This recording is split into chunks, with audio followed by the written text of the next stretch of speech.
అయితే ఒక ఆశయం కోసం ఒక ఆలోచనతో మీరందరూ ఓట్లేశారు. అప్పటి వరకు దోపిడీ చేసిన ప్రభుత్వాన్ని ఇంటికి పంపించి మళ్ళీ మీ ఆశల్ని ఏ ప్రభుత్వం అయితే నెరవేరుస్తుందో ఆ ప్రభుత్వానికి పెత్తనం కట్టే పరిస్థితికి మీరు అందరూ వచ్చారు. నాకెప్పుడో అనంతపూర్ జిల్లా అంటే ఒక ప్రత్యేకమైన అభిమానం.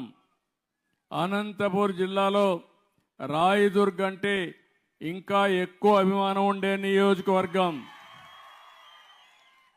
దీనికి కారణం అనంతపూర్ జిల్లానే వెనుకబడిన జిల్లా, రాయదుర్గం అయితే ఇంకా బాగా వెనుకబడిపోయిన ప్రాంతం. ఇప్పుడే ఎమ్మెల్యే చెప్పాడు, దేశంలోనే ఇలాంటి ప్రదేశం ఉండదు.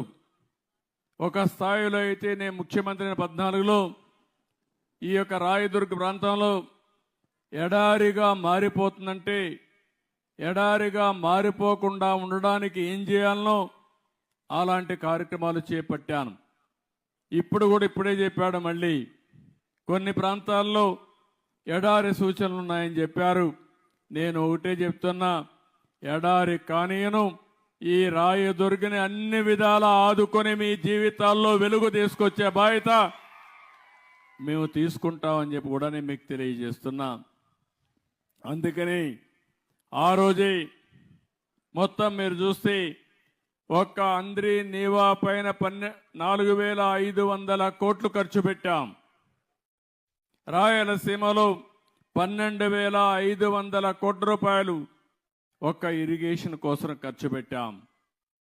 ఏదో జీడిపల్లి భైరవాని తిప్ప ఎత్తిపోతల పథకానికి 968 కోట్ల రూపాయలు మంజూరు చేసి 35% పనులు కూడా పూర్తి చేశాం. మళ్ళీ ఈ నియామకాలు సాక్షిగా చెప్తున్నా, దీన్ని పూర్తి చేసే బాధ్యత ఈ ప్రభుత్వం తీసుకుంటామని చెప్పి కూడా నేను మీకు తెలియజేస్తున్నాను.